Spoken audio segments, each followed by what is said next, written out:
Welcome to Brain Health Matters, a show dedicated to helping you improve your health, master your mind, and boost your brain. I'm your host, Kate Kunkle, and this week's guest is TAMI BRIGGS, a harpist who will be sharing the transformative and healing power of music. Brain Health Matters is brought to you by The Musical Brain, Book 3 in the Healthy Brain series. Enjoy the fun and easy practices in this book to improve your memory, sharpen focus, and master your mind with the healing power of music. Available on Amazon everywhere. Hello, everybody, and welcome. I'm Kate Kunkle, your host here on Brain Health Matters, and I'm joined today by TAMI BRIGGS.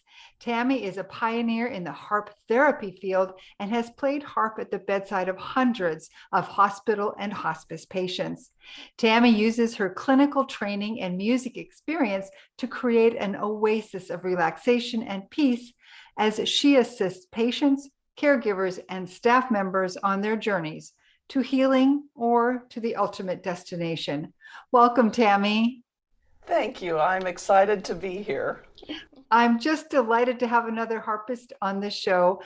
Actually, I believe probably many of my viewers don't even realize that I'm a harpist because I'm so focused on the brain health issues. But this month, I'm inviting all kinds of musical therapists and healers to join me in honor of what I've dubbed the March Healing Music Month, because I think that music doesn't get quite enough attention as far as healing is concerned. How do you feel about that, TAMI? I agree with you, and I think it really makes a difference. And I've had several experiences playing at the bedside that I can share as we go along about how music, I believe, really did help brain health. That's kind of a tongue twister, actually. Music helps brain health. Yes, it did. It is actually. TAMI, let's start with one of those examples. I'd love to hear one of your stories.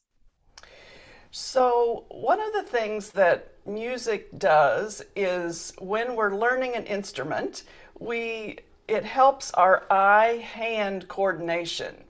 So like when you're learning the notes on the music page and then you're transferring that to piano or guitar or the harp, it helps that whole brain function. And as that brain function develops, one of the things that happens, I believe, is the corpus callosum of the brain, which is the bridge to the right brain and the left brain, gets stronger, it strengthens, and it actually thickens. And music, as we learn music or play music, can actually help thicken that corpus callosum, which is that bridge. And what ends up happening is as that bridge thickens, that's actually balancing, helping us physically balance our right and our left brains. And we know that we so desperately need balance these days.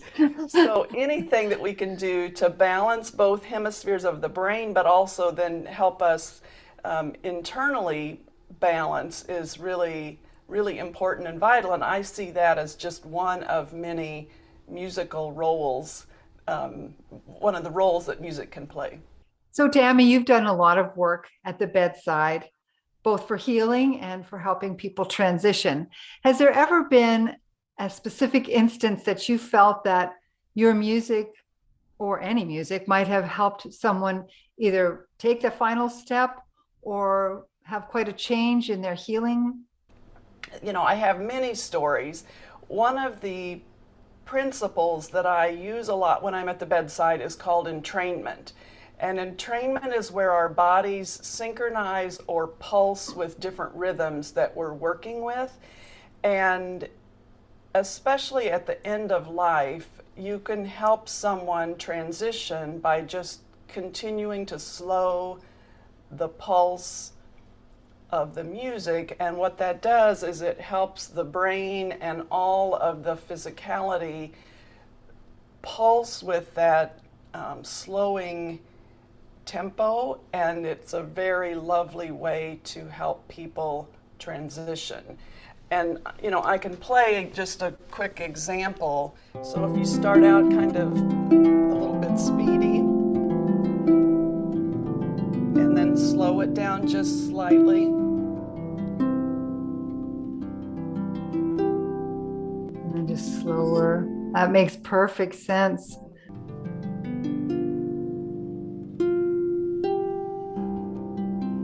Beautiful. Yeah, you can see how that would slow somebody right down and make them more amenable to what's happening. So, on the other hand, you could also turn that around for someone who's perhaps ill and bring them up to a place of more energy, perhaps. Have you seen that happen? Yes, absolutely. And, the harp is best known for its glissandos. Yes. And so one of the things about the ascending glissando is that's exactly, it can help give energy. And if you pay attention to your body when a harpist is doing that, you can actually feel like almost breastbone uplifting, and that's the elevation. And then if someone is really agitated, you can literally help them go down and feel heavier in the bed by doing the descending, glissandos. So it's a wonderful way of using our instrument. And I don't play a lot of like Irish jigs and reels, and that's not necessarily my style of music. But even playing like a familiar song, which is definitely connected to brain health, like Edelweiss or Somewhere Over the Rainbow or Oh Danny Boy, like all of those can be uplifting and can help, even if they're not played fast, they can be on that more upliftment and giving people hope, especially if someone's in the hospital and they're just, maybe recovering from surgery, or, they want to just, they're going to move back out into the world. You want to give them some hope, and that's one of the things music can do. Oh, it sure can. It's really interesting when you mentioned Edelweiss or Danny Boy. I played that. It was asked of me so many times, even when I played in places like the casino. It's something that people gravitate toward. It's the familiarity. It might even be the key. I'm not sure what it is, but there's something about those familiar and usually older tunes that comfort people, even younger people, not just older people. It's very interesting. Back to the brain. We know that the act of playing our instrument boosts our brain. And there's all kinds of science and research on how amazing playing a musical instrument can be for the brain. But how about listening? Like, is there something about listening to the harp, particularly, or any music that helps the brain? I would say yes. And one of the things that happens when we listen to music is it emotes all kinds of feelings, a big spectrum. So it might be if we're grieving and we're feeling really sad, maybe we need to go into that sadness to release it, have a good cry. It's actually a musical principle called inclusive attention. Inclusive attention is asking the question, what is meeting me here? And what is meeting me here, and then musically addressing that. And I bring up grieving and sadness because we have a lot of grief and sadness in our cultures right now. And one of the things that I think we're taught from little on up is if we feel sad, play something happy. Well, inclusive attention says the reverse of that. If we feel sad, play something that honors our melancholy, honors our grief, our sadness, and then just ever so slightly you can, move into something that's a little bit happier. And it's almost like a staircase. I see it as a stairway to heaven, if you will, where, and then if it's too much, then come back down. So, music helps us with all kinds of emotions. And one of the things that I believe in our world today is we need to focus and move into inner peace. And when we feel inner peace, then we radiate that out to the world. And in that radiating it out, then that helps the vibrations of the collective. And so I'm a big proponent of listening to relaxing music, music that helps us move to our core of inner peace. And from that, just as I mentioned. Yeah. You know, it's really interesting you said about people saying play something happy if you're sad. I find that annoying. Like I really like if I'm not feeling very happy, I really don't want to have some kind of chirpy music around. I need to wallow a little bit and then bring myself out of it. So I understand exactly what you're saying. And for people who are listening to this, if you find yourself in that place of discomfort, of unease and or dis-ease, if you're finding yourself there, don't ignore it. I think Tammy's word was honoring it, and that is so important. I bet you have an example of that, Tammy. Yeah, so the minor chords.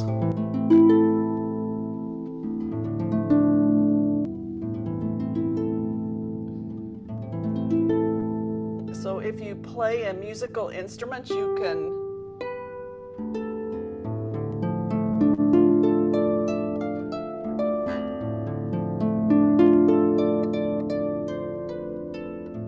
and then you transition from the minor to the major. yes.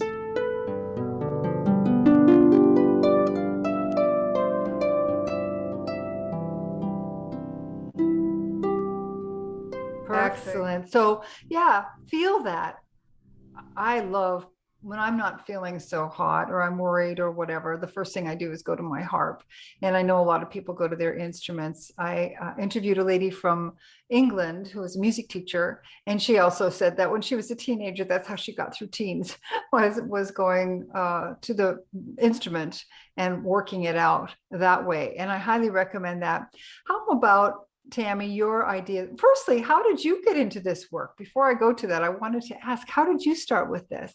Yeah, so can I also just interject when you were talking about the English music teacher? I can so relate to that because in my family, I wasn't allowed to express anything except happiness. I was just supposed to be always happy.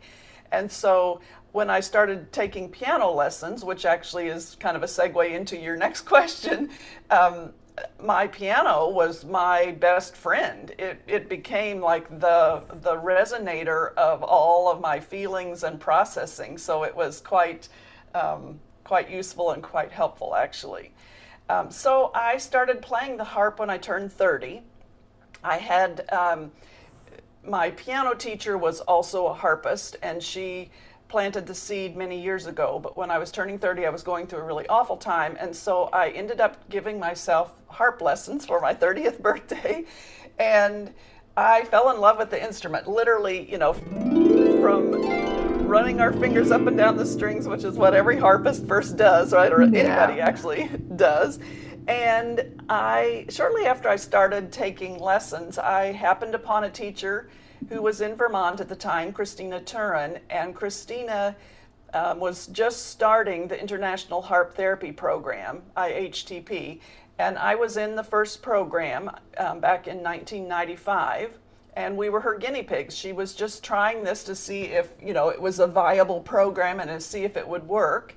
And it has indeed worked because there's now more than 1,500 of us worldwide that have been certified. So, yeah, and my personal story, when I first started, I was deathly afraid of going into hospitals to the extent that ever since I was a small child, I would go into hospitals and I would pass out. And I hated the smells, the sight of blood, white coats. I mean, the whole thing was just, you know, completely distasteful to me. And it wasn't until I studied in the harp therapy program and really realized the harp could ground me. You know, the harp is an instrument of the upper, you know, the upper chakras, the upper vibrations, but it also can be very grounding if you play it in that way. And I found it to be really helpful to ground. And when I would be grounded, then I could offer the gift of playing. Wow, that's really interesting that you say that about the harp, because I also feel like that it is an upper register sort of thing, but the fact that it sits on the ground and you are wrapping around it, we wrap around this instrument, and there's something about the vibration. I was just at a seniors center here in Ecuador not too long ago, and I brought my little harp so I could walk around with it. But I let every single one of the seniors in the group play the harp. I wanted them to feel the vibration. And there was one gentleman who's legally blind, and he really didn't want to play, but we convinced him to play. And it was amazing, Tammy, the transformation in his eyes, in his demeanor, as, of course, I got them to do the gliss, but as he did the gliss, and I had him put one hand on the harp itself so he could feel the vibration. It was amazing. All of a sudden, this big grin came on his face, and it was like he'd connected to something that he hadn't connected to maybe his whole life, but certainly since he'd lost his eyesight. So yes, I can see how that grounding, that feeling of, and it's all encompassing. It's not just your fingers, it's not just your arms, it's your whole being, it seems like. The harp is magical. You know, it's a healing instrument, and it's the most vibratory instrument next to the human voice. And so even for him to try it was, you know, the vibrations, even if he wouldn't have felt it on the sound box, you know, he could have still experienced the vibrations of it. And especially being sight impaired, he's probably hyper alert in other senses. And the other thing that story of yours reminds me of, I have read somewhere, and I can't remember a direct quote of this, but that Alzheimer's patients, demented patients, the part of the brain that stores music is the last part of the brain that is impacted via Alzheimer's or dementia. And because of that, that's why, you know, you may be working with an Alzheimer's or demented patient that can't remember your name, they can't remember their own name, their marriage date, you know, whatever, but they might be able to sing "Oh Danny Boy," or if you seat them at the piano, they might be able to play "You Are My Sunshine." And I think that's really fascinating. To me, that feels like, and you're absolutely right. There is the part of the brain that holds on to those musical memories, and it is the last to go. And that's also why you've seen probably the videos of people being able to listen to music from their youth, and rather than being just in their own world, suddenly they connect with the world at large again, and they talk about it. So one of the things that I recommend to people who are working with family members who are starting to go down that demented or cognitive decline road, to work with them with music, to not just let them listen to it, but to talk about it with them, because it's the memories that the music inspires that is really what the connection is with the outside world. So there's I don't remember his name. There's a physician in California who treats Alzheimer's patients. He has the 5 senses practice where you cook food together. So you smell it and you taste it and you talk about those memories. And music is one of the things where we listen to the music. If they are a musician, then obviously play the instrument, but talk about it, because it's that connection between the memories and the music that strengthens the brain. Yeah, and one thing, and I learned this the hard way, one thing about music with demented or Alzheimer's patients is familiar music is where it's at. So I live in Minneapolis, Minnesota, and there's an organization here that it's a woman who has actually purchased several homes and then turns them into Alzheimer's homes for these seniors, elders. Beautiful, beautiful facilities. And I've played there a lot for her, especially before COVID. And one day I was setting up my harp and I was just playing all kinds of non-familiar, not recognizable, and they were all sitting, all these patients were sitting in front of me, the residents were sitting in front of me, and they were all kind of agitated and they were squirmy, and and I was like, wow, really? I'm supposed to be relaxing you, and they're not responding in any way that I want them to or that I would have expected. And so I started playing My Wild Irish Rose, Let Me Call You Sweetheart, just all the oldies. And they were like, oh, I mean, you could just feel their body just relax into it and just love it and explore it. And so I learned that the hard way. Yeah. So the reason for that is because their memories are connected to that. And when you're demented to that point, anything that is out of the ordinary is too much work. So it would have been a processing problem that they weren't able to process this music that doesn't make any sense, because then they would feel like they're not able to. And when the regular recognizable music comes, then suddenly their brain feels like it's working. So that's why the agitation. Yeah, I've learned a lot about that in the last 10 years of doing research on brain health. You can't tax the brain too much. My mother ultimately died with dementia a couple of years ago, and I could not play anything for her except some old country and Western music. That was what she grew up with. Oh, and some gospel music. That was what she loved. And there was nothing else that would comfort her or give her any kind of joy. She needed to listen to stuff that she recognized.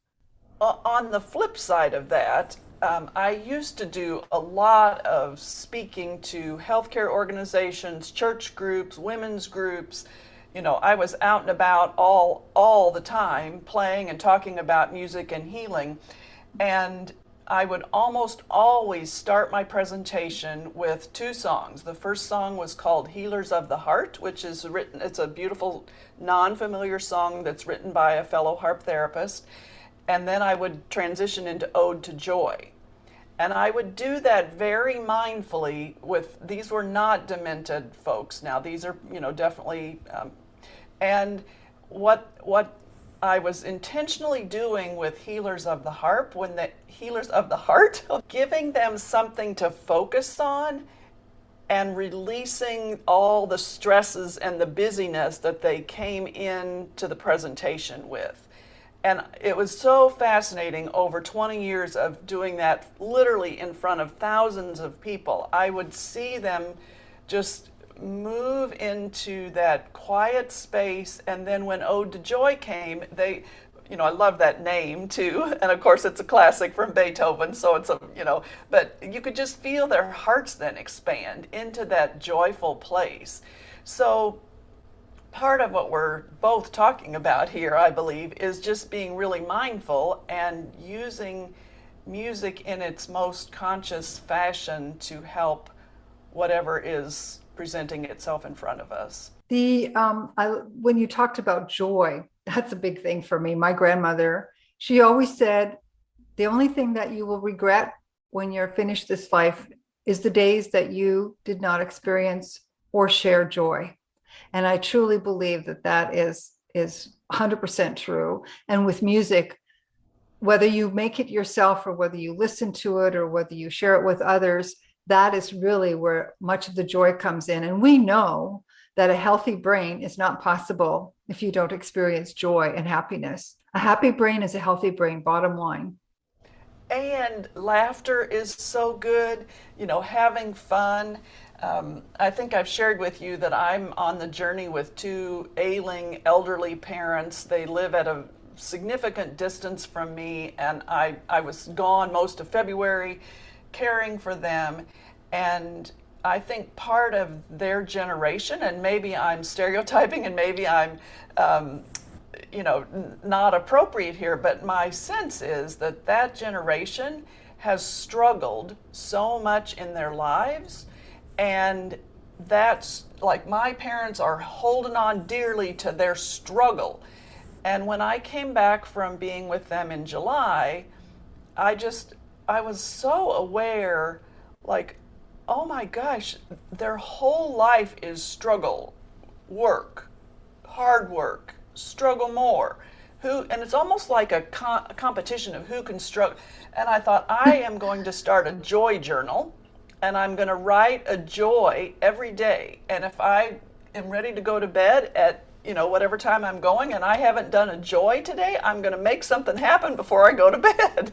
So and I haven't really correlated that with the brain, but fire on it. Let's go. Oh, absolutely. Yeah, that struggle thing, that's the other part. You're right. They do seem to hold on to that. My father now is 84, and he comes from post World War II Germany. He grew up during the war, and then emigrated to Canada. But he has held on to the struggle and the pain and the hunger and all of that his whole life. I mean, he's been in Canada for 70 years now, but he's still holding on to that pain and that struggle. And it seems like that is the kind of thing. And I can see a difference in him when we get him laughing, when my sister and I will do something to just force him to smile and to laugh. He's a totally different person. His memory is better. He is just completely different. We make him forget about the struggle. And I think that's something that music is able to do like almost nothing else. It impacts our cells, and, if you play an instrument, play to bring yourself joy. Tami, this has been wonderful. Are there any special points you would like to offer our listeners to go away with that you'd like them to remember? So I want to just share a little bit about what I'm currently doing, if that would be okay. Sure, of course. So when COVID hit, as I mentioned, I was not allowed at the hospital and hospice bedside any longer, and it literally gutted my whole business. Like, my speaking business went away, I couldn't be in the facilities, and so I was like, well, what am I going to do? And there's always a silver lining in these challenging life events, I believe. And one of the things that happened was what really kept coming to me is I want to use my harp for peace. I want to use my harp for world peace specifically.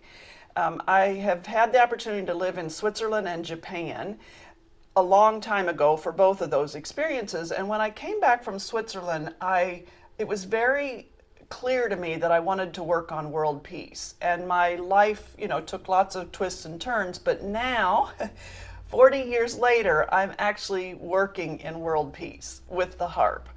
And I started an organization called Healing Harps for Global Peace and Unity. And it's harpists that are all over the world playing for distance healing for Mother Earth, for the birds, for people. We have a play for list. I mean, it's a group of harpists, and it is the sweetest community. You are more than welcome to join us, and I hope that some people that listen to your YouTube and podcast will also be interested in joining us. And it's my life work now, and I'm so excited. I've plugged into the whole peace movement, and there's like this whole community that's been underground, frankly, because it hasn't always been so PC to be politically Peaceful. correct to be about peace. And now, the blessing of this awful situation that we're in now is people are tired of the old patriarchal choice, and we're going to make a different choice. That's beautiful. Yes, many of the people that are on my email list and who will listen to this are harpists. So I do hope they'll reach out to you. How would they be able to do that? So my email is tammy@musicalreflections.com. They can send me an email, and my website is musicalreflections.com. And if you click on, there's a tab called Services, and it's a drop-down box, and it's the Healing Harps for Global Peace and Unity is there, and yet they can read more about it. We do everything on Zoom, and I do 2 sessions once a month at 2 different time zones or 2 different times, so that we accommodate people from all over. And I have one other little thing that I'd like to show, and that is the little peace harp. And I don't know if you can see It's got a dove. It has a dove on it. For people who are just listening to this, it's a tiny little harp with a little dove emblem on it. How many strings does it have, Tammy? It has 12 strings. 12 strings. And the dove is actually, in its mouth, has an olive branch. And it's just a sweet little sound. Oh, that's something. I'm glad you brought that up, Tammy, because I have always said you don't have to be an incredible musician to use music.